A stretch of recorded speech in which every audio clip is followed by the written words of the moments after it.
And we are live. What's up, beasties? It's Triple B, your friendly neighborhood bearded book beast. Welcome back to another episode of Beast Friends Forever. Woo! I am excited for this one. I've got one of my bestest friends I've made on BookTube, somebody that has always been a supporter of me and my channel, been in my comment sections, in my live chats when he can. And he also has a BookTube channel that is fantastic. He's much more intelligent than I am when he talks about books. So I love to listen to him, especially if I'm thinking about reading something that I know is going to give me a hard time, which we'll talk about tonight. But I'm talking about the one and only Sam from iSamWise. What's up, sir? Good to be here, Chris. I don't know about the intelligent thing. It's like a grift. I fooled everyone. Well, you did well. You did well because you seem very intelligent when I watch your videos. I know when I finally get around to Gene Wolfe, I'm gonna have to hit you up a lot. I can't wait, man. It's like one of those ones that I've wanted to read for years, but I just keep like, not yet. I just got to do it though. Yeah, no, it's like, see, like Wolfe is an odd author in some ways because he's like, if you look at science fiction authors, you'll rarely find one who's more decorated or more awarded or lauded than Wolfe. But he never he's not mainstream in the same way that James S.A. Corey is, Frank Herbert, the Orson Scott Card. Yeah. But like as soon as you read a lot of the big hitters, Dan Simmons, the name Wolfe just starts popping up over and over again. So and everybody knows him for Book of the New Sun, and he wrote 40 plus books. He's got a lot. He has a very large catalog. I didn't realize that. I've started to see his stuff when I look at bookstores and stuff. I'm like, he wrote this. Oh, he wrote this. And I'm like, that's crazy. I thought he only wrote that. Yeah. So he does have a lot of stuff. So how much of his stuff have you read? So let's see here. Right now, I've read the 5 books of Book of the New Sun. Okay. I've read the sequel series, which is 4 books. That's Book of the Long Sun. And then I've read Pirate Freedom, Free Live Free, and Castle View. So, yeah, pretty impressive. What is that? That's I wasn't 12? keeping count. 12? Yeah. If we both think 12, that must be right. Yeah. So. That's pretty good. That's pretty good, man. Thank you. Yeah, let's shout out some people that are in here already hanging out with us. We got Tim McKay, awesome indie author. What's up, man? I don't know enough about what's going on my channel to know, Tim, if you are a member of my YouTube channel, but is that what this means? Or something with the live chats? Because they put out this new stuff for live chats where people can earn things. So I don't know, Tim. But either way, you're awesome. Thanks, man. And if you are a member of my channel now, I'm gonna have to look into that because there's nothing waiting for you yet. Did you get that thing when they offered if you try it out, if you turned on memberships for your channel for 30 days or something, even if you didn't get any members, you would get a little bit of money or something.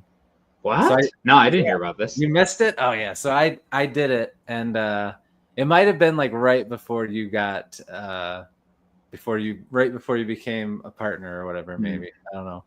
But I did that, and then I'm like, and no one ever joined. So I'm like, it's over now. So I don't, but now apparently poor Tim, I'm going to have to do something.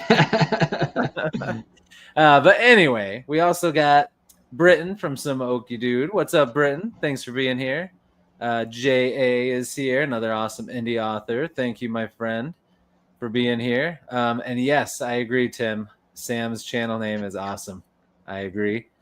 Zachary Shea, fellow Book Street boy. Hey. What's up, my friend? Thanks for being here. He's awesome. He is awesome. He is. Another indie author, Trinity Cunningham. What's up? She's going to be on Beast Friends Forever in the next month or so. So glad you're here. Thanks, man. I appreciate it. I have some things I initially set up. I'll have to actually look into it for you now, Tim. I appreciate you, man. Yes, and you do. You get the green and the blue star. So I knew I set that up. That's right. We'll have to figure out some more. Well, thank you. Thanks, Bren. I appreciate it. Because what, like Brian's live right now. I think I the know. Will with the Many Chat's live right now. So it's like, Yeah. if we can't outbeat him, we just gotta outlast him. You know. I know. We just got See, we're starting a little later than other people. They start at 7, I think. So Yeah, so people will come here when they're done. that's right. So anybody that's here, thank you. We appreciate Yeah. you. And if you just thought, oh shoot, that's right, I wanted to go watch that, don't stay here. Forget Sam said anything. But everybody that is here, we appreciate it. And if you are watching this on replay, also appreciated it. But in the description down below is a link to Sam's channel. So make sure if you have not checked out his content, you do so and subscribe because he's awesome. As is Zachary. We appreciate you, man. That's right. Hand hearts. Boom. Look at that. That's pretty good. It's like they took it and made the emoji with that. Ergonomically correct. Oh man, so this is long overdue, man. We've been chatting for a long time. You were just telling me that you looked and you started your channel just a couple weeks after me. Yeah, I think that's about right. I think it's like 13, 12 days after, something like that. So yeah, pretty cool stuff. We're on this journey together, man. I'm happy to have you along. Because it's much more fun when you have people that you're doing this with. Yeah. Than if you're just on an island by yourself. Well, people said for a while, they're like, class of 2020 is the best booktube class because you get like Alan and Jimmy and I think Philip may have been 2020, but I don't know. Last year's class, 2024, like giving him a run for his money. Like we got Chance and we got Jake and yourself and so there's some pretty banger channels that we've had a lot of cool ones in the last year that started up. Yeah. And now it's like I can't imagine what Fantasy Booktube was like before then, I know, right? I know. That's because you think like, was it just like Daniel Green and Mike and like, it was there before a few years before that? Like it's crazy to think about, but yeah. I know, wild stuff. All right, so normally what I like to do is, even though you are not an author, which I have a question about that later, we'll get to that, but you still are an artist by creating content. So I like to hear about your journey. So take us back in the day to when you were a little Sam, maybe Sam not so wise back then. Let us know about how you got into fantasy, how you got into reading, and then let us know when you first found BookTube and then when you decided to start your own channel. Oh, okay. Yeah. Well, so you said Sam, not so wise. Yeah. I had, at the college I went to, there was a group of us that were like massive Tolkien nerds. Okay. And I was the only guy named Sam there, so everyone just called me SamWise. That's so it's just kind of a nickname. Pretty easy, yeah. Yeah. And I had one teacher who like, there's one specific moment where, and he was a big Tolkien nerd as well, where I like muffed the answer to a question. He just shook his head. He was like, SamWise the stupid. So that's what I should have named my channel right there. SamWise the stupid. Oh, you missed your shot, man. Well, merch. There's some merch. That's right. You can make a silly face and put that on a shirt. There you go. Yeah, no, but as far as like my reading goes, like if you want to like do super like iceberg theory, you could argue that like my love of reading started with fantasy because Peter Pan by J.M. Barrie was like one of the first books that like my mom had this really nice like leather-bound illustrated copy of all of these books, and Peter Pan was one of them. And I was like, man, like I want to read that so bad. So so that was one. And then also Robin Hood in that set. So Peter Pan, Robin Hood, and The Wind in the Willows are like some of the first books I read that were like adult books, not just, know, Dr. Seuss. Oh yeah, Wind in the Willows. That was legit. I remember that. Yeah. I grew up, and I've said this before, like I grew up in one of those households where my parents were like, no Harry Potter in the house, and that type of thing. So I didn't read a lot of like fantasy when I was younger. So I had like when I was a kid, especially like I was pretentious. I'm not gonna say I'm not pretentious anymore, but especially when I was a kid, I was like, Shakespeare's the greatest author alive. Okay, so I'm going to start reading him at in my teens just to prove a point, Yeah. So when I was like a kid, like 12, 13, 14 Yeah. especially, I kind of got the idea that if a book had lasted for like 200 years, odds are it's better than what was published last week, Right. So when I was younger, I read a lot of like older classics like Jules Verne, H.G. Wells, older sci-fi novels. Yeah. But along with just other classic novels like Dickens, like Les Miserables by Victor Hugo is still like my favorite novel, and I read that when I was a teenager. So, but probably the first fantasy novel that I read and was like, oh, this is it. This is like the greatest thing I have read. Was once again, talking about my parents, who I love, by the way. This is like our one point of disagreement. So, take lest I come across like a rebellious kid or something. Right. Get that hair down. Their thing was like, if they knew about it, like then maybe it was a problem. But if it was a book they'd never heard of, like they weren't going to object to it. And so I brought home A Song of Ice and Fire. And they're like, oh, we don't know what that is. Sure, fine. And so I was 14 or 15 when I read A Game of Thrones. And which is maybe a little young to read A Game of Thrones. Probably a little bit, but I bet that was awesome, though. It's like, it's still one of my favorite fantasy books. Like, the people who are bitter at George Martin nowadays, like, it's like, I don't know. But go back and reread that first book, and it is just lightning in a bottle. It's still my favorite of the series. I know everyone likes A Storm of Swords, but that first novel. Yeah, I'm with you, man. I love the first one. I think it's my favorite too. I mean, they're all good, but and like, I don't know. I know people like hate on him and like call him names and stuff like that, but like I have always loved Ned Stark, like deeply. Like I know people are like, oh, he's stupid, he's naive, and like I can argue that. So we can have that argument. But like Ned Stark, who's like the one guy in this like corrupt, wicked world where everybody's just out for them, and he like stands by his family and stands by what he believes. And when I was younger, it was like, wow, but he had this one big compromise where he like fathered a bastard. And then you get a bit older and you read a bit more of the series, and it's like, well, maybe. So yeah, I still, in terms of like my fantasy reading, it probably started with A Song of Ice and Fire when I was like in my teens. So yeah. Okay, that's pretty good start.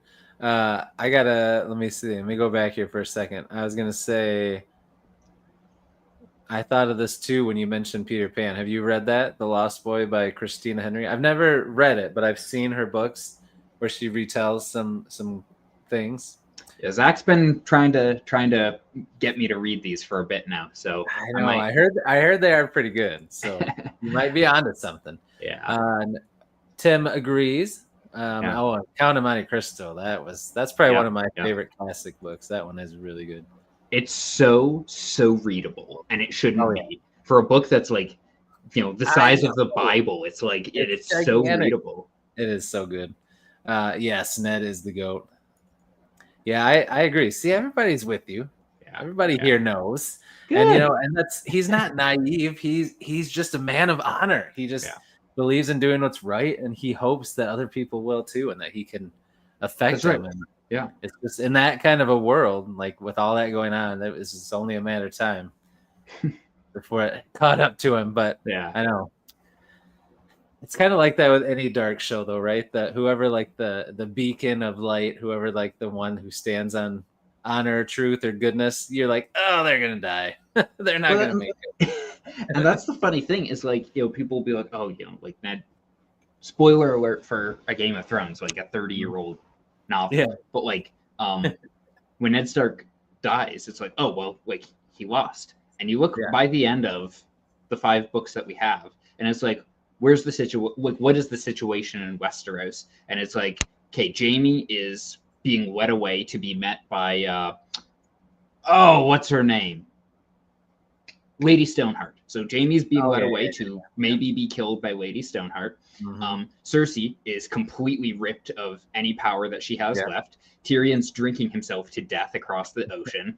Yeah. But like, so that's Tywin's legacy. It's like, what's Ned Stark's legacy? And it's like, Oh yeah. people What are is willing to like fight and die by the Starks. They're still remembering this offense to them and are willing to like stand by his family. You know, So Brienne true. of Tarth is like honoring her. It's like, wow, like actually, like what he did mattered. It's not just some nihilistic vision of, oh, the good people die. Like, yeah. I know. Look what he passed on. That legacy for sure.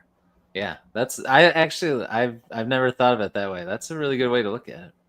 I mean, even in the show, same thing. Like, I mean, we're not going to spoil everything, but but same thing, you know. Yeah. So it's a good way to look at it. I like it. Let's see. Yes, it's hard for me to remember where the books leave off and the show starts not being connected to the books. I'd have to go back and like watch it all through. Oh, we got the mayor of Orc City is here. What's up, John? Thanks for being here. In the presence of a legend. A legend. Jay is here. What's up, my friend? Thanks for being here. Good evening. All right. Before we go on to, oh wait, you got to tell us about how you found BookTube and when you decided to start your own channel. Yeah. So I around the time that I read A Song of Ice and Fire, like my thing was like I'd read some fantasy novels, but I hadn't read any that had like dragon riders in it. And like I know there's a million of them, but 15-year-old Sam, who wasn't on the internet all the time, like, you know, I didn't know where to look. And I had a friend who told me a Game of Thrones has dragon riders in it, which like not really, like not yet, but still. So I was that's why I picked that up, was just because I was told there was dragons in it.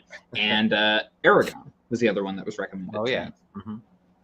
Somebody ruined the name Aragon for me. They said, if you notice, it's the word dragon, just with the D turned to an E, which is the next letter in the alphabet. Oh, I was like, you're right. Oh, that's pretty funny. Oh man, dang it. I wanted to see, I was like, I forget what I was looking up. I think I was looking up like reviews of the Aragon movie or trying to find if people had reviewed it. Yeah. And I came across a book to movie comparison of Aragon done by a booktuber named Crimson Rogue. Oh. Okay. And he still has a booktube channel. But for years he did a show called The Book Was Better, comparing I've heard of that. to their TV shows or movies. Yeah. And several people have done it, but Crimson Rogue was the first booktuber I ever watched. And now what he does is like these titanic like deconstructions of bad novels, and they're like, these videos are like 6-8 hours long, you know, as he goes through it, you know. So but Crimson still does like great content, but that's where I first started watching booktube. But so here's the thing, and I've mentioned this, I think I mentioned this when I talked to Philip, I'm trying to remember where else, but I started a booktube channel when I was 15 or 16. Oh really? And I ran a booktube channel for about 2 years. Yeah. It was called, I couldn't think of a name, so I called myself Sam the Book Boy, which is not great. So we can find Sam the Book Boy still on, or did you take it all down? It's gone. It's all gone. So there's a couple of, so I actually got to interact with Crimson Rogue a little bit when I had my channel. So there's a couple of times where he shouted me out, but other than that, like there's no trace of this left. Oh, that's awesome. Well, here's the problem though. This is, in terms of like timeline, this is in 2016, 2017, 2018. Okay. Daniel Green had not started his channel. I remember when Jay from Captured in Words read The Way of Kings for the first time. Oh man, I remember seeing that video go up. I remember when the channel Hello Future Me was a How to Train Your Dragon like movie like lore channel. Like what he talked about was like analyzing the different like dragons from the How to Train Your Dragon movie. This is before he got into like doing, you know, the stuff he does now. Yeah, you were in there from the beginning. That's crazy. Well, so I tried doing booktube, and I think the most I got, because I did this for like 2 years, Yeah. and one, like it wasn't good. Like my camera was bad. I didn't have a Yeah. microphone. My lighting was as bad as you can imagine. But there was no fantasy booktube at the time. Oh, And man. so I was like, okay, well, like it's not worth me like talking about books if 5 people watch the videos. Yeah. And most of them are like, you know, my mom and like a couple friends. So I was like, okay, you got to read the books that are out there and that are popular. Right. And so Yeah. I started reading like, you know, Maze Runner and Divergent and Hunger Games and Fault in Our Stars and young adult novels. And like some of them I like, but most of them I didn't. And after doing it for 2 years and having like 80 subs, it's like, well, like this is a waste of time. Right. So I look back with like fondness, but a certain amount of sadness because of that. Oh, yeah. But I shut it down in 2019, and in 2020 is when like fantasy booktube blows up. So Yeah, it did. Oh, Sam the Book Boy, you never know what he could have became. So yeah, that's all right though. I don't and I had a friend who was talking to me over Discord, and he was telling me, he's like, you know, Sam, in fairness though, I don't know if I would give like a 15-year-old the time of day to tell me what they thought of whatever book they were reading. I was like, Yeah, that's a fair point, you know, like fair criticism. that's true. That's true. So that probably played a part in it, I'm sure. yeah, which like I mean, I did a video with Jordan from iWizard a couple weeks ago, and even he was teasing me that I'm still 14, you know, just because of my my baby face. You are a youngin. How old are you now, Sam? Mid-20s. Yeah, that's what I thought. So, okay. Yeah. You know, you're Sam the Book Man. That's right. Legally. So yeah, but then I always wanted to, like when I was younger, and this is true story. I promise this is not a. Sorry, I'm just rambling at you now, Chris. No, like, this is you're dangerous. the star of the show, man. That's what we're here for, to hear your ramblings. When I told you I was like pretentious as a young teenager. Like one of the things that I was into, because like I read Les Miserables, and like that story like captivated me from a young age. So like I read that, and I read Count of Monte Cristo, and I read it like Hunchback of Notre Dame, and some other big thick books. And I was like, you know what? I'm gonna make a reputation for myself, like in my circle of friends, by reading the biggest, thickest books possible. So I like checked out what is it? Gone with the Wind by Margaret Mitchell from the library. And my mom, I like walked into the house with it, and my mom's like, "What's that?" And I'm like, I don't know. It's just a big book that is a classic. She's like, "You're not reading that trash. Send it back." But I was at the my local library, and I saw a book that was one of the thickest books I had seen on the shelf. And on the spine, I swear this is true. On the spine, it said, and remember, this is like 2013, 2014. Yeah. It said, "The Way of Kings." I was like, well, that's an interesting title. Let me pull it out. And I'm like, look at it. And I'm like, that's one of the most awesome covers I've ever seen. And I got it, but I never read it. So I owned a copy of The Way of Kings for like almost a decade before I read it. And when I got back into watching BookTube, it was because I was like, you know, I've been meaning to read Sanderson for years. I know he has all these interconnected books. Where do I start? And so now you get the typical mantra that everybody says: I found Daniel, I found Murphy, I found Mike. And so kind of just watched the 3 of them like obsessively for a few years until I finally got to. Hold on, I need to correct something. Zach, this is incorrect. Steve Donahue is a strapping 21-year-old. Okay, he is a youthful man. Well, EL is in here. What's up, EL? They're talking about the double 25 gang. That's right. They were talking about all sorts of things in here. Why we've been talking? Because Zachary said the mid-20s gang, and then Jay and EL said, you know, mid-50s gang, but they're calling it Double 25. I like that. That's right. Man. So, was Way of Kings the first Brandon Sanderson book you read? It was almost, it was almost the last one that I read. Really? Yeah. I read basically all of Mistborn, Elantris, Warbreaker, his entire Alcatraz Smedry books. Oh yeah. The Rhythmatist, Legion, his like schizophrenic novella series, schizophrenic detective novella. It's not really that, but like that's the pitch. Yeah, so I read a lot of stuff before I got to Stormlight. And to this day, have only read the first 2 Stormlight books. So wow. Okay. Yeah, but no, Way of Kings is probably first one, his best. so we're in the same boat there. So yeah. But I mean, did you like Words of Radiance? This is my hot take. It's fine. I don't love it. Like, okay. I read it, and it's, to me, I felt like it was very, very repetitive of a lot of the points in book 1. Okay. And so I didn't, like, everybody, and I mean everybody, says Words of Radiance, GOAT, number 1, no close second. And here's the big hot take. I think Elantris is like my second favorite Sanderson I actually really liked Elantris too. I feel like it gets a bad rap, and I don't know why.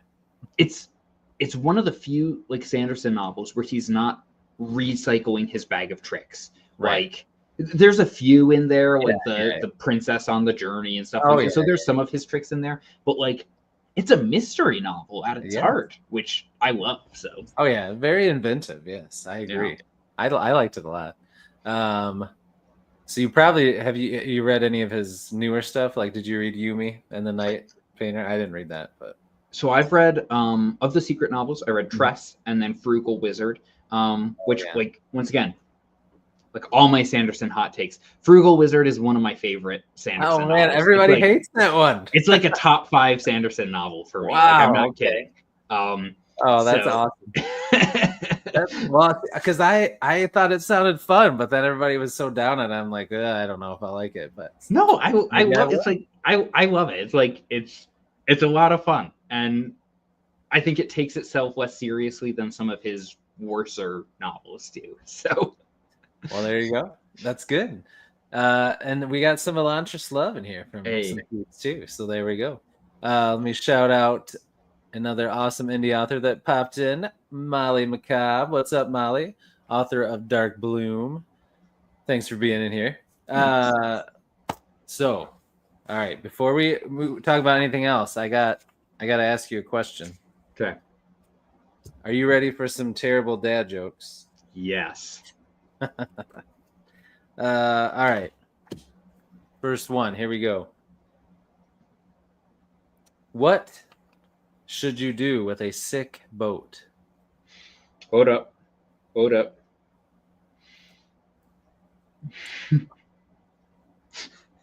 Take it to the dock already. That's fair. I was gonna say something like paddle it, but I'm like, I don't know if I should say that. Or not. Oh my gosh, Sam, what are you doing to sick people, man? Gosh. All right, one more. Why did the picture go to jail? It was framed. Ooh, nice. All right, we gotta do another one. You got that one too easy. Although you are a dad, so you get these. That one's lame. Let me find a good one. Oh gosh.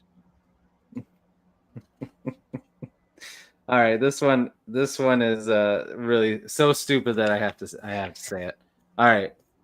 Although these are from a calendar, so we're getting into December. So this is a Christmassy one, but anyway.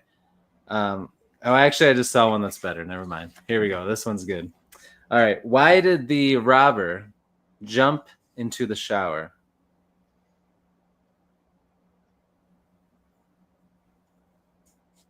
I don't know.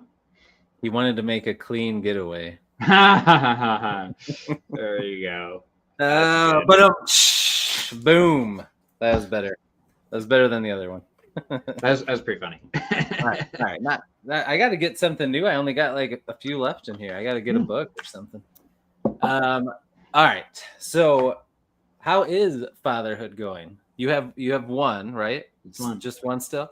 How old? As far as I know. It's just. I mean, who knows? Who knows what Sam the book boy was doing there for a while? I don't know. Some of those YA novels get pretty spicy. That's true. That's true. Oh man. Anyway, how old is your little one? My kiddo, he's probably about 20 months old, so a little over a year and a half. Yeah. So all right. So as a guy, because this is how I always felt. Like I always wondered why did someone decide that the cutoff is 2, where you finally just say how old they are? Why do you got to remember how many months it is up until then? Yeah. Like, because they're still developing past 2, where every few months could be a big moment or whatever. But it's like, I always hated trying to remember. I'd be like, they're 1, but I don't remember how many months that it is. Like I have to do the math. Like I should say, like to be specific, like I made that up. Like it's close. Like it's close to that. So it's. Well, I was impressed. Okay, then you're just like me then. But I bet your wife can say it like that. Oh, I'm sure. Yeah. That's how my wife was. She knew exactly. She could probably tell you weeks. And I was like, yeah, they turned 1 a few months ago. Yeah. No, she keeps everything running. So. Oh yeah, that's that's how it works. But we keep things fun, right? That's right. Yeah. So, have you read anything fantastical? Is there any fantastical books for little babies that you've been able to read? Probably not. Question. Not a whole lot. You could read anything as long as it's not super twisted. You're not reading Book of the New Sun or anything, probably too. When he was like 6 months old, maybe 8 months old, and I was like, my wife Anna was like, read him a story, and she handed me a couple board books, and I was rereading book 2 in Book of the New Sun, which is Bob the Conciliator. So I opened that up and just started reading, and he just started screaming. He was like, ah! I was like, oh, that's pretty funny. So I tried, Chris. It did not go well. Dang it. It was worth a shot. Yeah. He's probably trying to tell you he wanted some Game of Thrones. Yeah, that's right. No, I do like keep my eye out for like stuff that would be appropriate when he's 8, 9, 10, right? Plus, oh yeah. So yeah. I know. I feel like there's some stuff out there. Just got to find it and really dig in. Make sure it's what you want them to read, because you want it to be very good so that they keep wanting to read fantasy as they get older. You don't want them to turn them off from it. This is a point that like I heard Pat Rothfuss make once, which I thought was really interesting, which is he's like, people will excuse like mediocre or bad kids books that just get churned out, and you go, whatever, they're kids books. And he's like, we don't do that with anything else kids wise. It's like, no, make sure it's like the organic, whole milk that they're eating. So why would we? True. Yeah, why would we like skimp on it just because it's stories and not food? Like they're still consuming it. So I agree. That is very true. I think you're onto something there. That does get swept under the rug. You're right.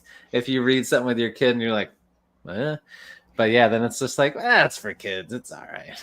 Yeah. But yeah, that's true. Speaking of Rothfuss, have you ever read Name of the Wind? I have. Yeah. I have not. Do you like it? I'm a much bigger defender of Pat Rothfuss than most people.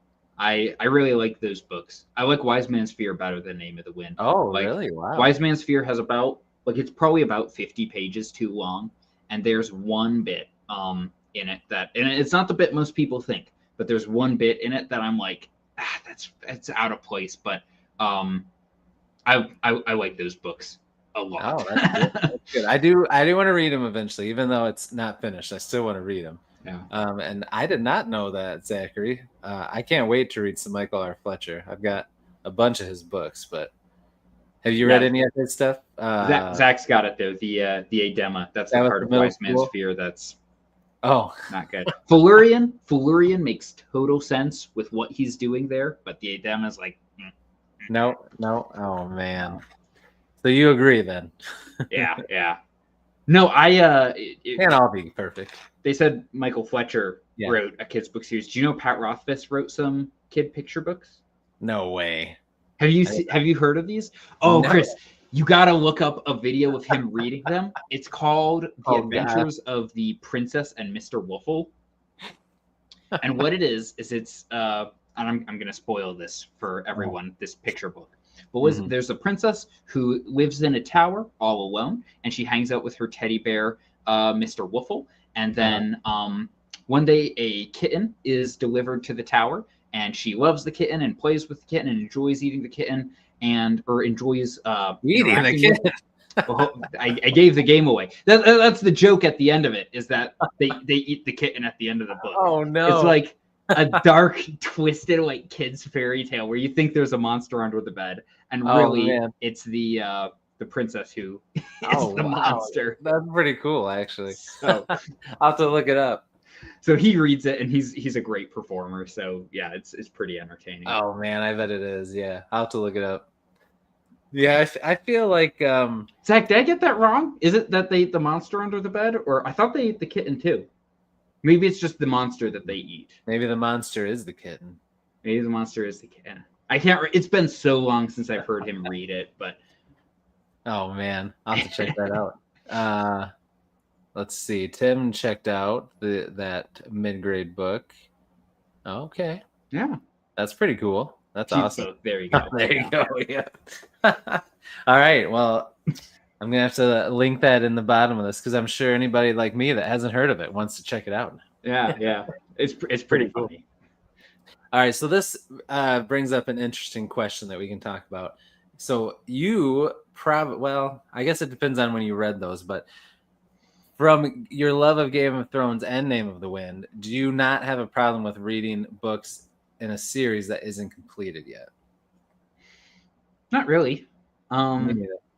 It's like I don't understand it either, because the people who complain about that will also turn around and they will praise Firefly, and they'll praise HBO's Rome and HBO's Deadwood, and it's like so many good shows that never got finished. Right? It's like what about the and the Game of Thrones show is probably the biggest argument in favor of this, which is like maybe it's better to like leave it at A Dance with Dragons than do what the show did.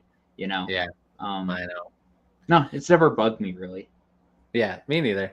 And I feel like the cool thing about books is like I love Firefly, but it's never gonna go on. I mean, I did read the comics, which some of those were pretty good, but they're never gonna get back together and finish the show. But a book, like, you never know, it could get finished someday. So there's always a chance, but yeah, it's never bothered me either, because I mean, some people they won't even read a book one until they know it's completely finished, and I'm like, man, you're gonna miss out on stuff because sometimes those can take a long time. I mean, even a trilogy can take 4 or 5 years or longer to be completed. So I forget who it was that was saying it. It may have been David Dalglish or DJ Butler. I forget what author I was hearing them talk or share about this, and they said it is shocking the number of authors who have literally lost their career because just book one didn't sell enough because people are waiting for a completed trilogy. And it's like authors cannot afford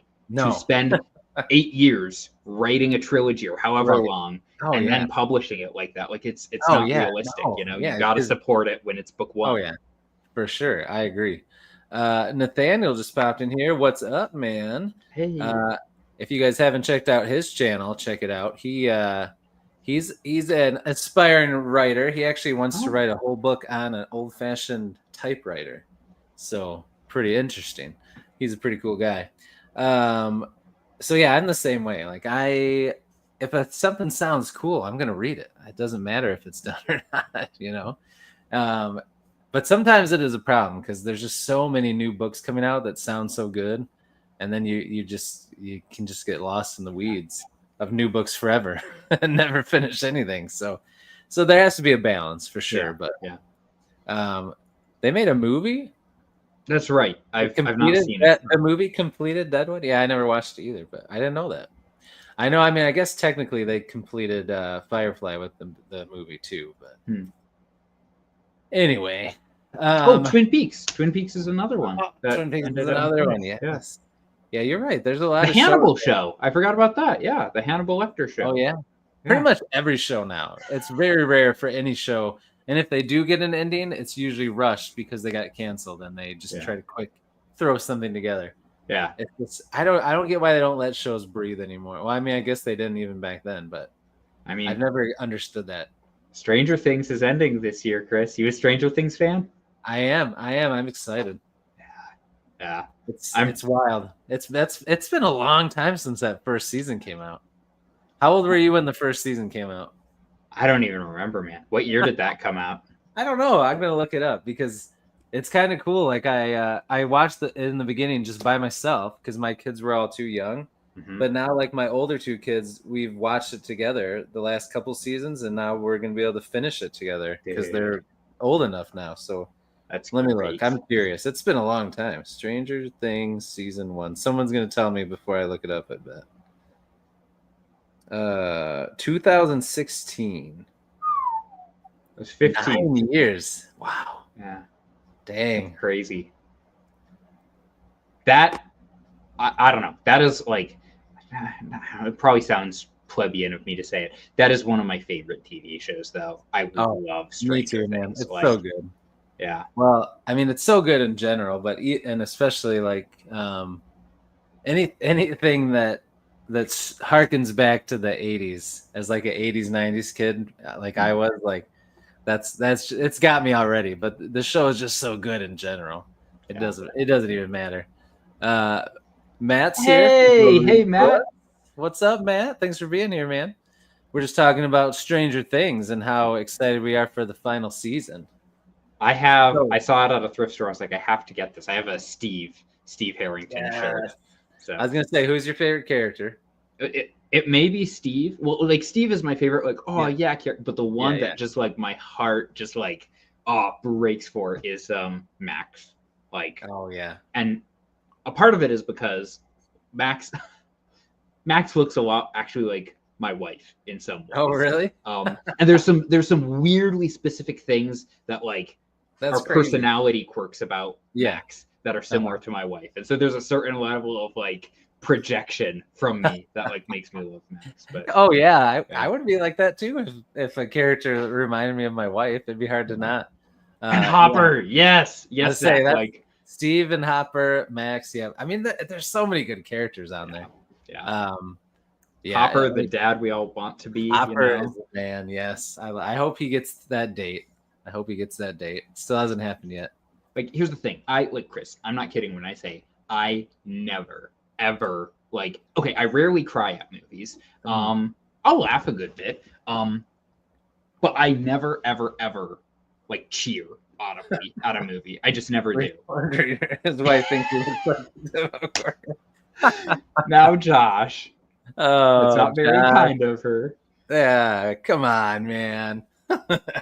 But there is a moment with, we'll just say, Hopper and a sword in season 4 of Stranger Things, where like my wife and I, and we had some friends over, and we were all watching it for the first time together. We were all like, yeah, and I audibly cheered, which I never do because it was just so good. Epic. Yeah. Yes, that part was awesome.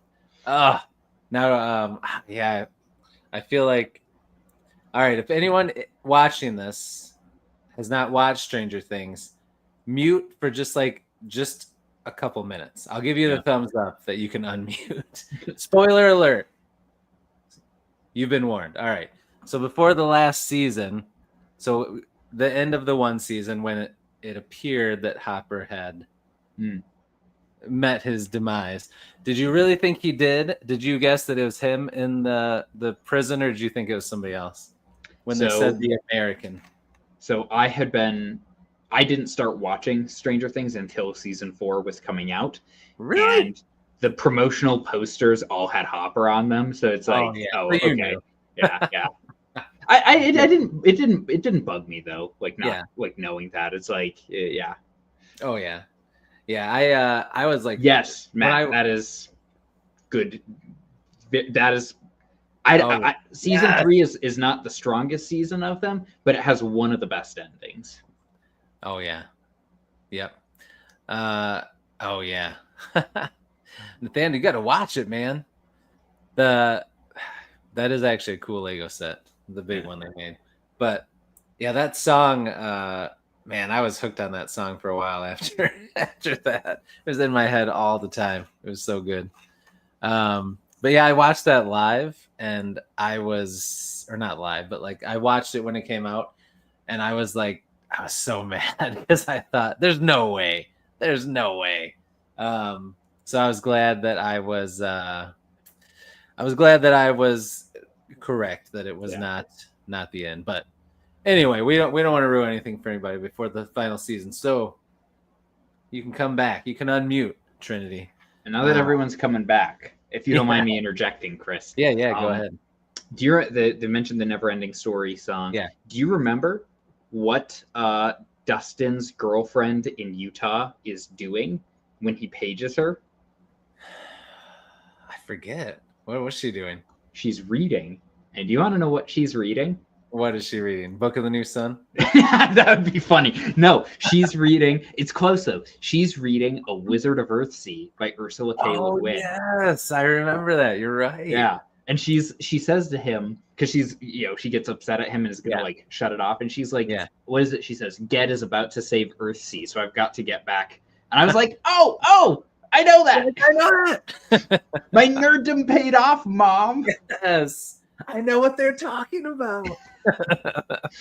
That's cool. No, I totally forgot. You're right. That's pretty cool. Which I haven't read that, and I wouldn't even have known what that was if it wasn't for BookTube. So yeah, see, it's helping us out in so many ways. There we go. Yeah.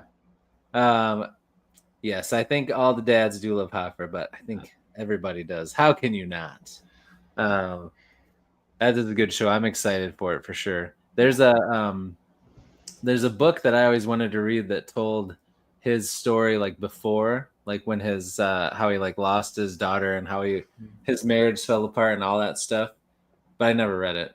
But it's supposed to be from back when he was a cop and like the case he was working on and all this stuff. But I heard it was pretty good for like a movie tie-in book, or show tie-in book. Yeah. My wife watched Orange is the New Black. I don't remember that. That's crazy. Did you ever watch that show? That was an interesting show. Yeah. Oh, Bob. For a while there, if your name started with a B, you were in trouble on Stranger Things. Yeah. They had to break that cycle. Bob. Which one's Bob? Sam. Oh, yeah. Sean Astin. Yeah. They did Sean dirty. They did. That dang broomstick, mop stick, whatever it was. Oh, man. All right.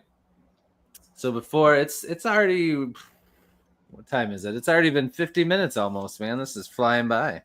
Sorry, I talked too much. No, it's been fun. That's what I'm saying. It's going so quick. I can't believe it's already almost time. So before we're done, I have some questions for you so we can get to know you outside of books and BookTube. But first, we got to play a game that I always play with my guests. We're going to see how quick you can solve the 1 minute mystery.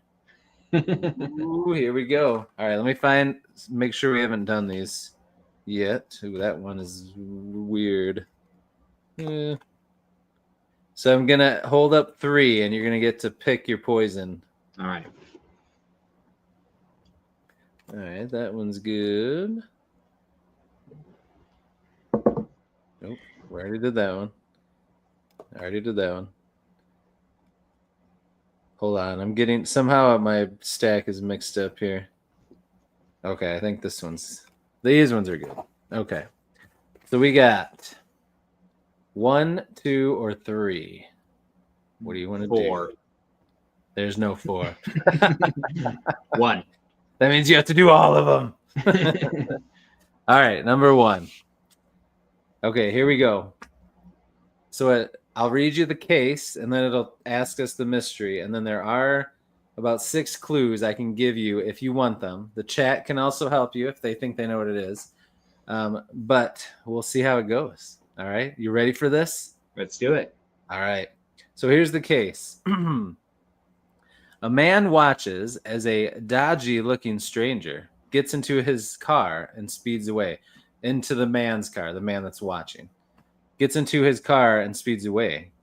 The stranger drives around the nearest corner and disappears before the man can say anything. After a momentary panic, the man decides to head to work and try to get his vehicle later. Where was the man when his car is taken, and when will he try to retrieve it? Basically, why is he not worried? Why does he not seem very worried? I'm gonna say a mechanic. Ooh, it's a good guess. Or a cop. Those are both good guesses. Not correct, but you're on the right track. You're on the right track. Okay. Read it for me again. Okay. A man watches as a dodgy-looking stranger gets into his car and speeds away. The stranger drives around the nearest corner and disappears before the man can say anything. After a momentary panic, he decides to head to work and try to retrieve his car later. The dodgy-looking stranger is his wife. Ooh, that's a good thought. That's not it either. Dude, these look so interesting these look so easy when I'm watching it. And now that I'm in the hot seat, I'm like making a fool kind of a hard myself. one. It's kind of a hard one. Do you want any of the clues? All right, well, hit me with one. Okay. Okay. Wait. Oh, Can you read it for me one more time? Yes, I can. All right. A man watches as a dodgy-looking stranger gets into his car and speeds away. The stranger drives around the nearest corner and disappears before the man can say anything. After a momentary panic, the man decides to head to work and try to retrieve his vehicle later. He's a car salesman? Ooh, you're getting so close. All right, let me give you okay, so the first two hints are very generic. I don't think they're going to help you much. I'll give you the first two, and then I feel like the third one, you're going to start to get it. So let me know if you want the third one or not. Okay. The first one says the man loves his car, which they probably just want you to know that to say, like, he doesn't walk away because he doesn't love his car. Mm-hmm. The man is running late to work, which is why he has to go into work. Do you want me to tell you the third clue? His car broke down. No. Dang it, Chris. Okay. Yes. What's the third clue? Okay. The stranger drives the car into a concrete structure. What, he got robbed? No. You're gonna be so mad when you see what this one is. What was it called? Like, is it a valet service? Hey, he is having his car valet parked, and he'll get it afterward. I had to dance all around that one. That was a hard one. I don't think of. I guess I haven't been to many like workplaces where they. I know that's why it was kind of tricky. I think they did that on purpose because most of the time you don't get valet at work. Yeah, but I don't know.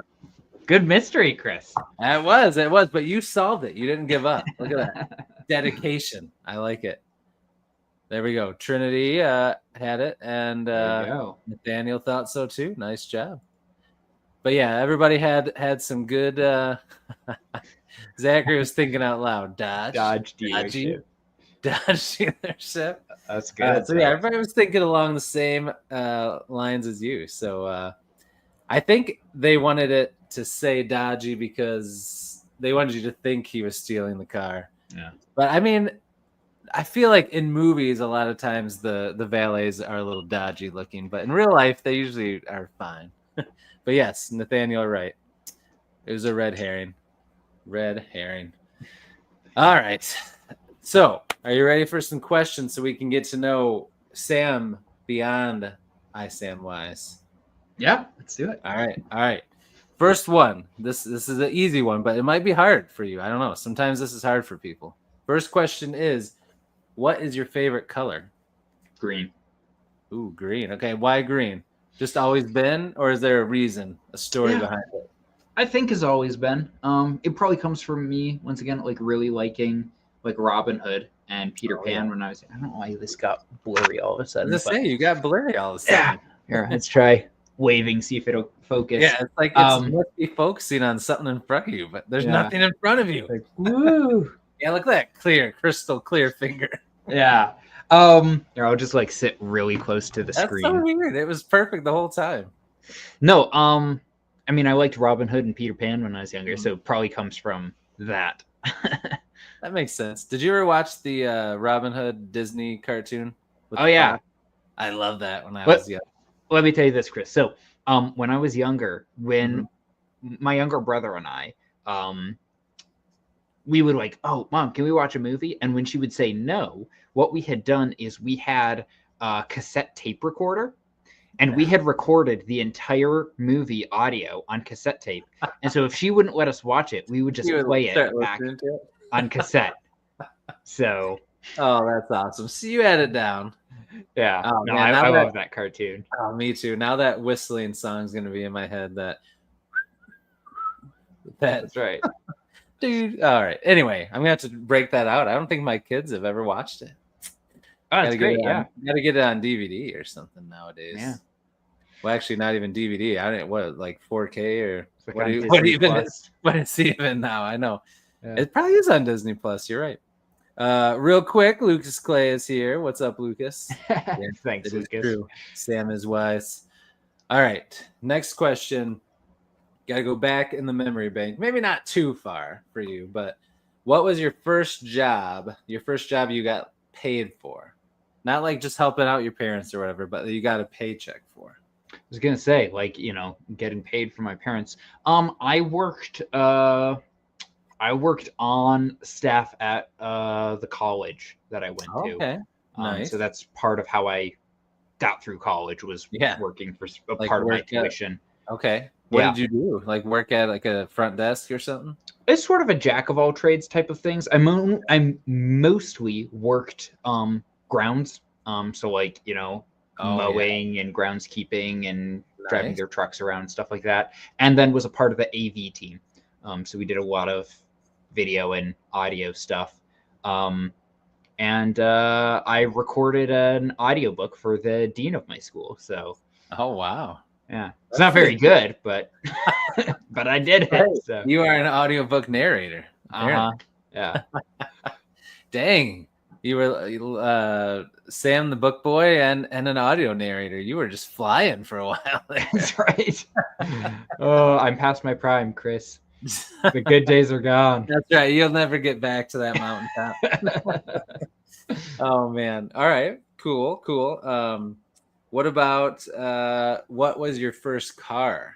Do you remember what that was? 2001 Mercury Sable. Ooh, Mercury Sable. 2000. You remember what color it was? Beige.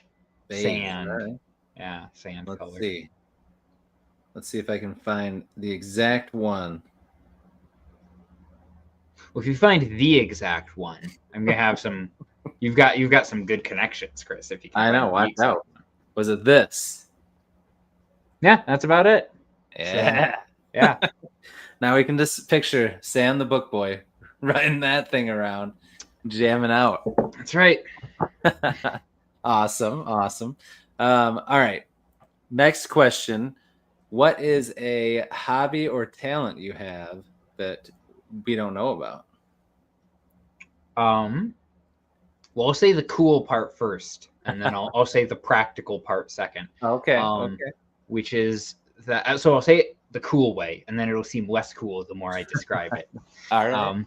Which is I can play bagpipes. That is actually really cool. So we're about to make it a little bit less cool. I don't play Highland pipes, which are the ones that you like blow into and pump the bag.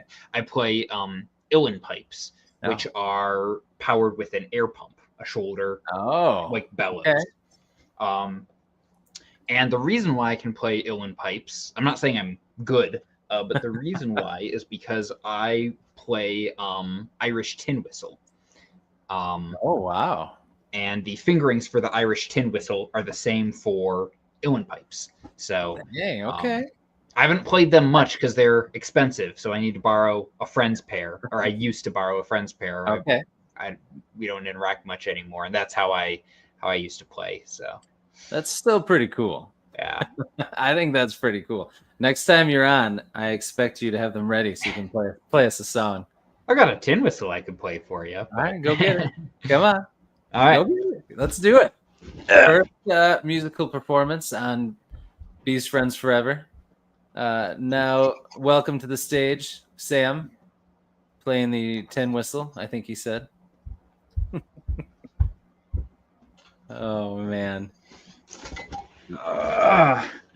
Now, do I play a copyrighted song and get Ooh. your channel struck? Well, you must be pretty confident that YouTube's gonna be able to tell what you're playing. I'm excited now.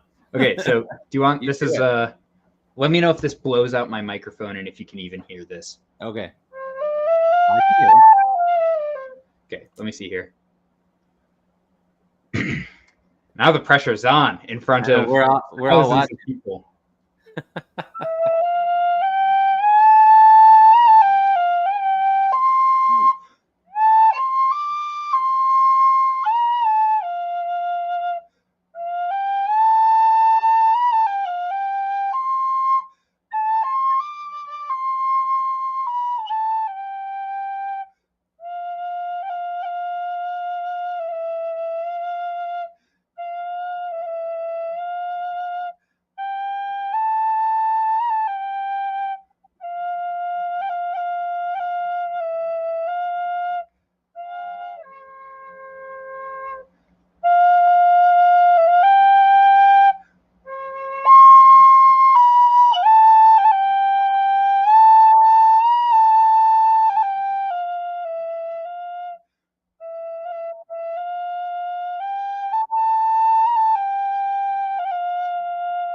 That's right.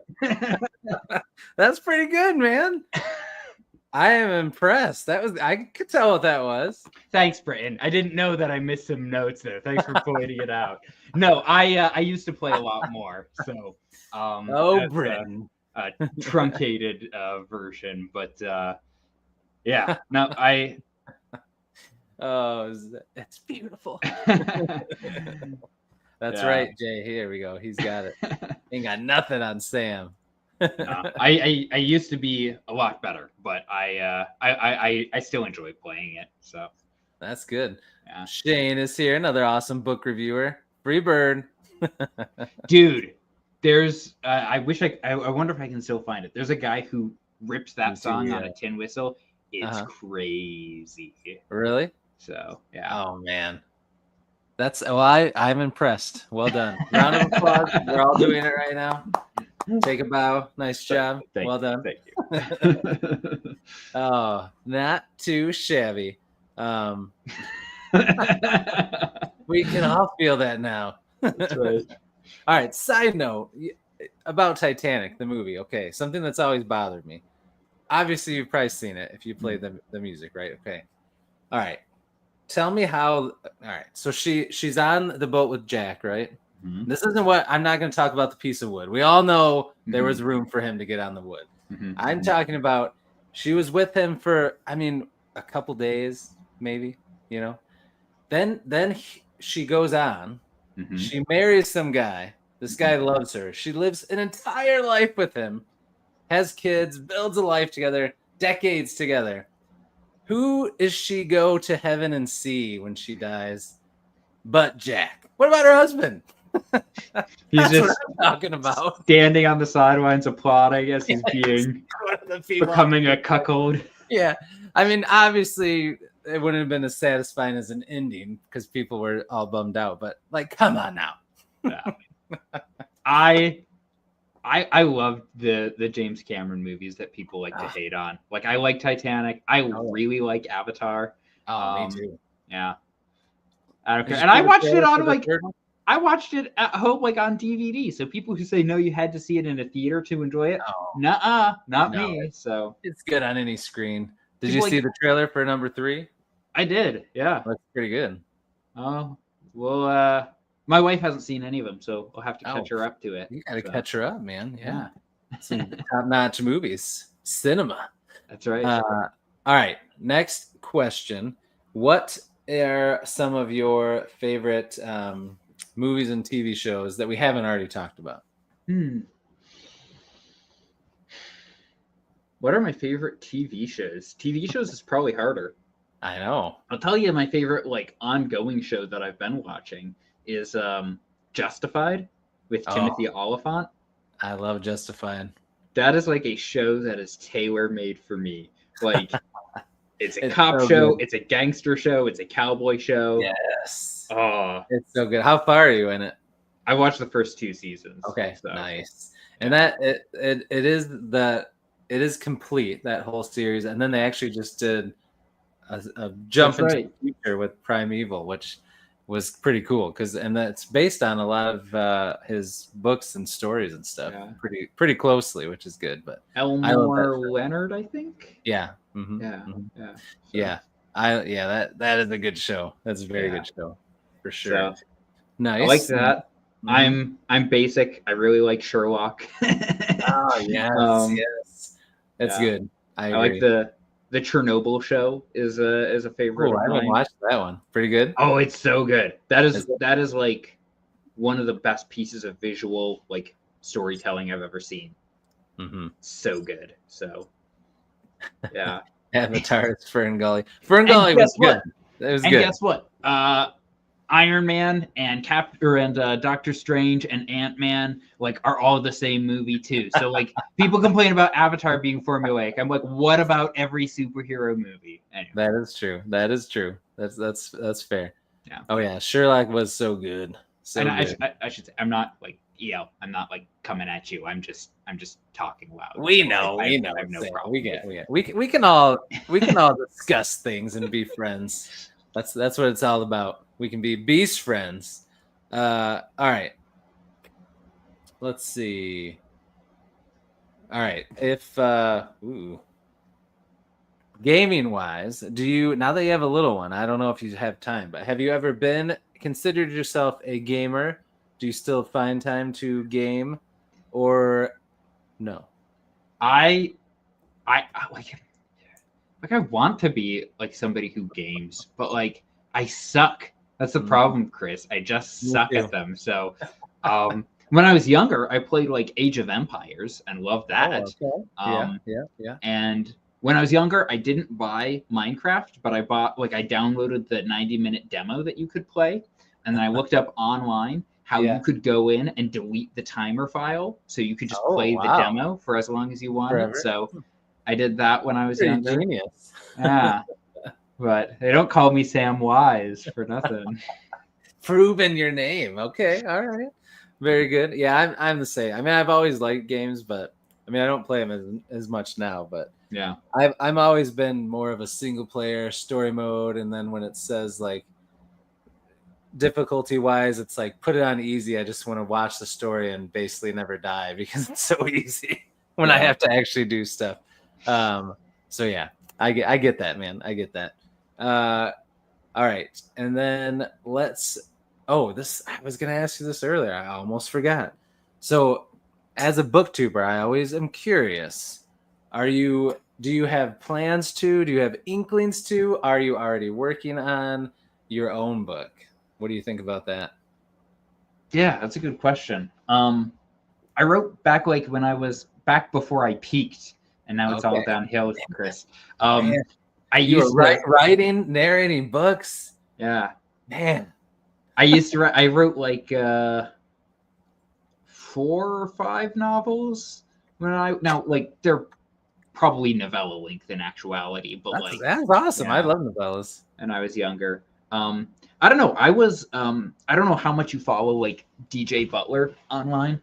I a little bit. Yeah. I know who he is. Yeah. He and then Bane editor Tony Daniels and a couple other guys started a new like publishing house called Arc Press, and they were running a writing contest, and I was like, oh, that'd be cool. So I tried, and nothing right now. So man, I would like to be, but just life is crazy. Oh yeah, so. you got a little baby. It's busy, but But keep at it, man, because you're still young. You got time. Yeah, you Someone, always have time, no matter how old you are. yeah.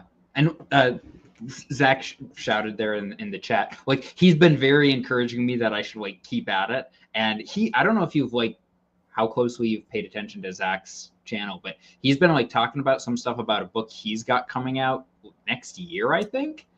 And it's like the dopest stuff I've ever seen. Like, yeah, it sounds pretty cool, actually. So, yeah. So I'm living vicariously through all of the other booktubers who are writing books. Yes. Well, just it'll happen for you eventually, man. It's gonna happen. You just got to keep to it. Keep to it. All right. Let's see. Sam the pirate hacker. He has. Here's the thing. I would download a house. So if I could. There you go. All right. Let's bring it back to books here in the end.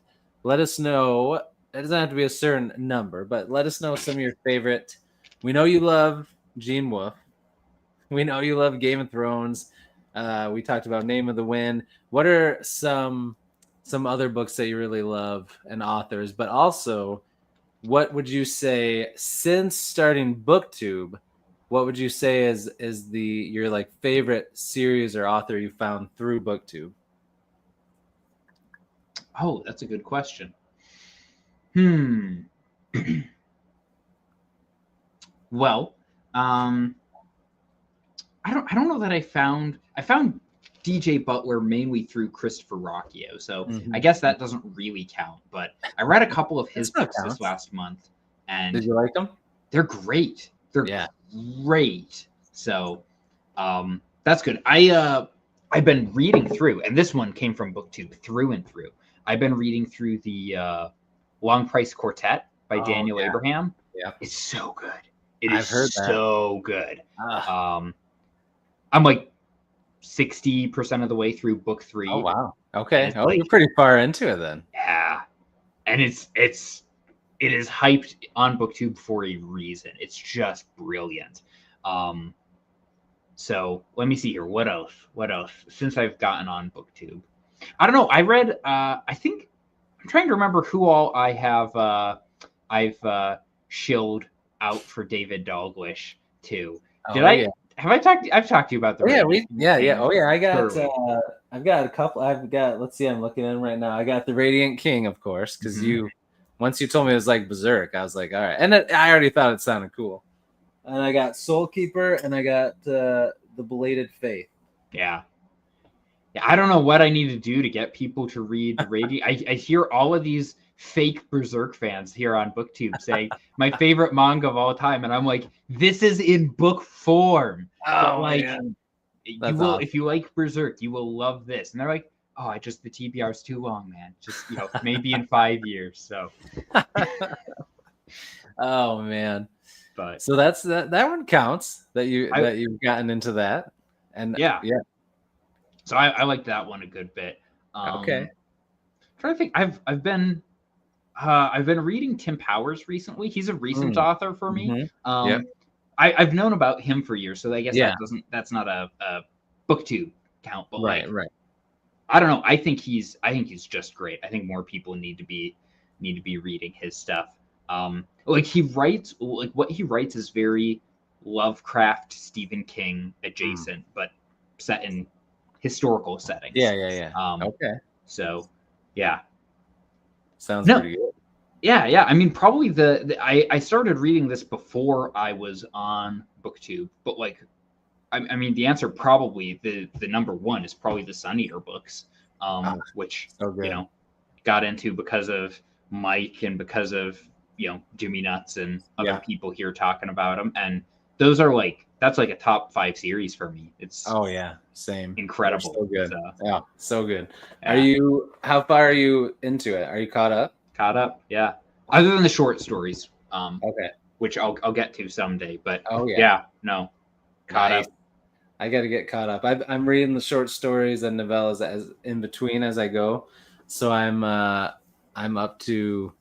I'm going to read Kingdoms of Death this month. So So for the longest time, it Uh-huh. was like everybody says Demon in White is the best. Mm-hmm. And there were plenty of people who said Kingdoms of Death was the weakest in the series. And Mm-hmm. the tables are turning a little bit more. Like John Yeah. Mitten said Yeah, I was Kingdoms gonna of Death say. was his favorite. Yeah, he said that was his favorite. Yeah.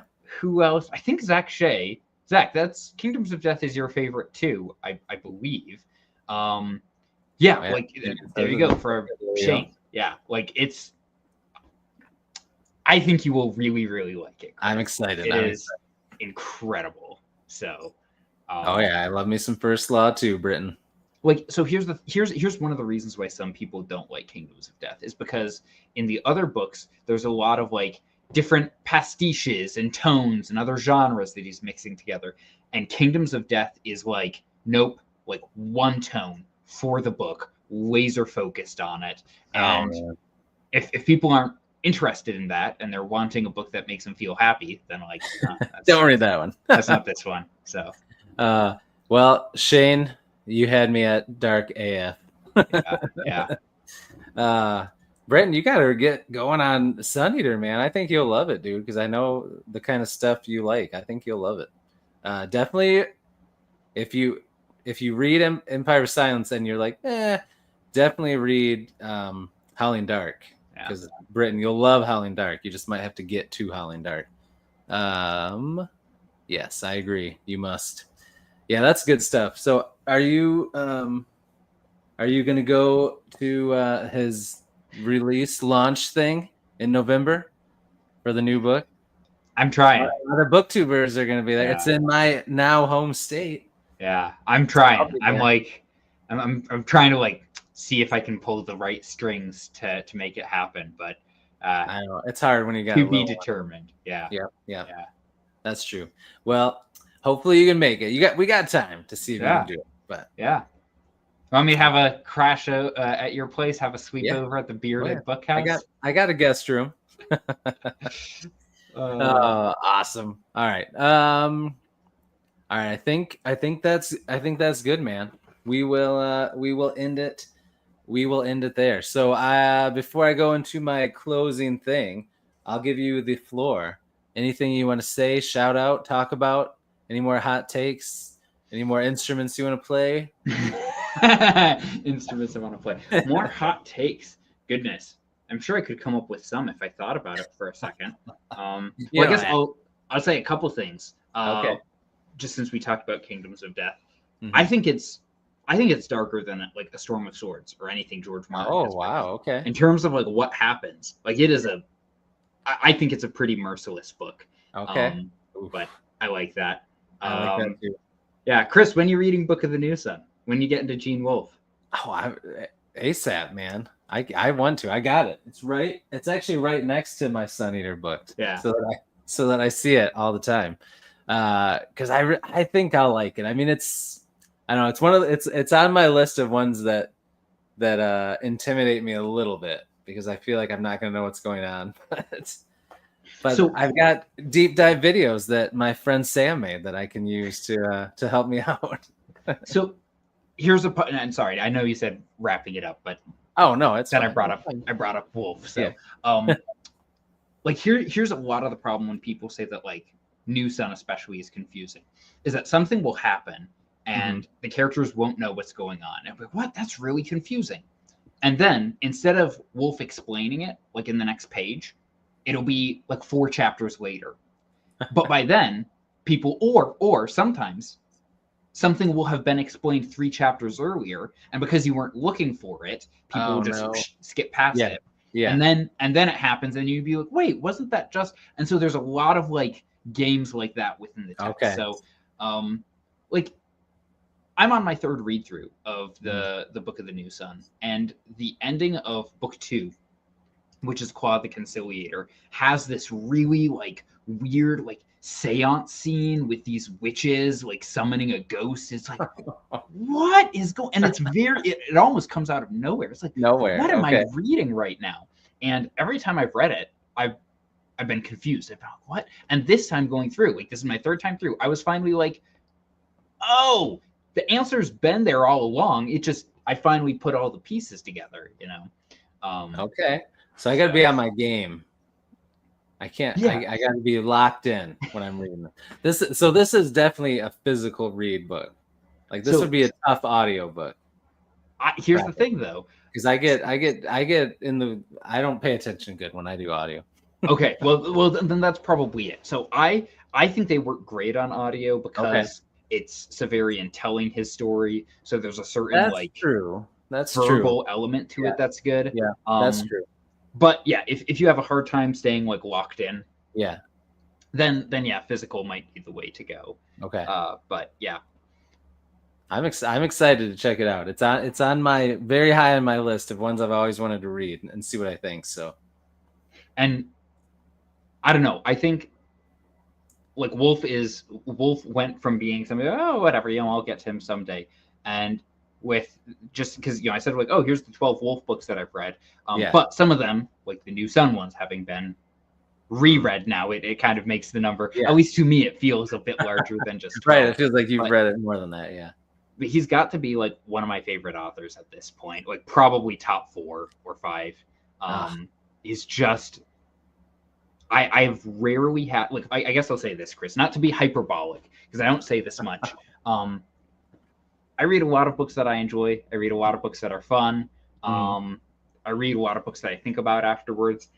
I've had very few books that like change my life in the way that Book of the New Sun did. Oh, wow. Where it's like, this changes how I think. This changes how I process certain things. Like, this story stuck with me more than most do. And I'm sure I say something that hyperbolic and somebody will come back and be like, well, I read it and it was forgettable. Like, okay, fine. Like, sure. Sorry. But like, it hits everybody differently. Yeah. To me, it's just, it is by a long shot, it's my favorite sci-fi books out there. And I've said that to Christopher Accio, whose books that I love. And I'm like, sorry, like, I like Wolf just that much. And he's like, hey, me too, So, he loves Wolf. So he agrees with me on it. But like, it's my favorite sci-fi stuff. It almost edges out Lord of the Rings for favorite fantasy. Wow. Okay. That's pretty good. That's pretty high praise. So, all right. Anyway, not to talk your ear off. Although I could talk about Wolf and New Sun for another hour. Now that you got me going. You could. Oh man, no, you've got me excited about it. Yeah. You got me excited about it for sure. And I feel like we have similar taste mostly. I don't know. I don't actually watching your stuff. I don't think there's ever been anything where I'm like, oh, I don't like that. So I feel like we're pretty similar. So if you love it, I'm sure I will. At least it'll make enough sense to me where I'll love it too. So here's the one big like pitfall you need to watch out for is that Wolf wrote it, originally it was supposed to be a trilogy, and the publisher said book 3 is too long, you need to split it into book 3 and 4. He said, fine, no problem, we'll have it be a quartet. And then when he was finishing up book 4, or when book 4 was being published, the editor said, hey, the ending, can you just write like a couple paragraphs that tie up everything and give all the answers and reveal all the secrets? And he was like, no, like, I'm not going to do that. Like, they're all in the book. You just need to look for them. Yeah. And they said, okay, how about this? How about you write one last book that's like in the New Sun world? Yeah. And that'll tie everything up. And so he wrote Earth of the New Sun. And Earth of the New Sun is not optional. It is required reading for the series. And in my opinion, it's the best book of the 5. Oh man. So like, and it frustrates me because I have seen so many New Sun readers who are like, I read the first 4 and I'm just going to sit on it for now. I'll get to Earth of the New Sun later. And they never do. They never do. So yeah, Earth is. When I get that far, keep going. Yeah. Don't put a pin in it. It's very different from the first 4. Like it goes in a completely different direction. But wow. But it then ties it all together. So yeah, it's the best of them. That sounds pretty good. That's good to know. I guess okay. Good to know. All right. I will remember that. So, all right, everybody, if you want to read Book of the New Sun or anything by Gene Wolfe, Sam is your guy. Go to his channel and check it out. Subscribe, but just for anything, because his channel is a lot of fun. As you can tell here, he's a funny guy. Although he has already reached the mountaintop in his early 20s, and Now he'll never make it back. He's still a lot of fun to watch. So go check out his channel. Link down below. Sam, thanks again, man. This was a blast. And you can come on again anytime. I'd love to have you on, man. Well, thanks for having me on, Chris. This is a blast. Yeah. We should. I mean, I know people have too many buddy reads, but like, we should read something together sometime. Yeah. Like, that would be fun, especially if it's something that you understand better than I do. It might help. No, we'll have to find something that that neither one of us have read. That would be fun. Yeah, I agree. Yeah. Well, and for sure, before the sequel to Radiant King comes out, I got to read Radiant King, and then we could read the sequel together too. I think you'll love it. Yeah. I can't wait, man. All right. So everybody in the chat, thank you guys so much for hanging out. We appreciate it. If you're watching this on replay, we appreciate you as well. Everybody have a fantastic night. I will be back tomorrow night with the Forbes brothers, a couple of awesome indie author brothers who wrote some zombie apocalyptic fiction together. They'll be on tomorrow night, and I will see you then. And until I see you in that next one, as I always say, devour your TBRs, be brave, be beautiful to one another, and be beast.